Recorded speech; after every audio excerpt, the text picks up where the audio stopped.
আসসালামু আলাইকুম রহমতুল্লাহ।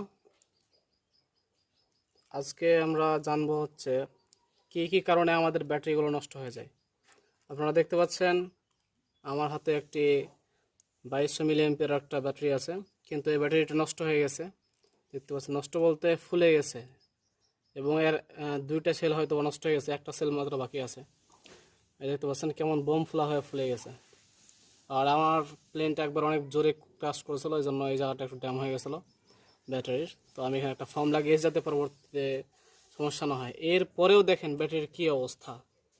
সো এটা হওয়ার মূল যে কারণ সেটা হচ্ছে আমার এই চার্জারটা। এই চার্জারটা আমি ব্যবহার করেছিলাম প্রায় 6 মাস হয়ে যাচ্ছে, 6 7 মাস হলো কিনা, এরকম হবে আর কি। তো এই B3 Pro চার্জারটি মূলত আমাদের ব্যবহার করে ঠিক আছে, কিন্তু একটি কম দামি চার্জার। এটিতে এটা একটা ব্যালেন্স চার্জার, এটাও ঠিক আছে, কিন্তু এটি বিশেষ করে এরকম ধরনের ব্যাটারি যখন আপনি নিয়মিত ইউজ করবেন, নিয়মিত চার্জে দিবেন, এই জন্য এটা কিন্তু একদমই নয়, আর পারফেক্ট নয় এটা। এই জন্য আমি সাজেস্ট করব যে এটা আপনি কিনবেন না, বরং B6 যে চার্জারটা আছে, সেই চার্জারটা আইম্যাক্সের B6 চার্জারটা, ওইটা আপনি কিনে নিতে পারেন।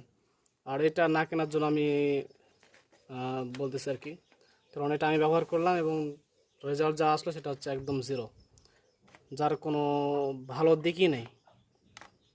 আর আপনারা দেখতে পেলেন যে আমার ব্যাটারি কী অবস্থা, একদম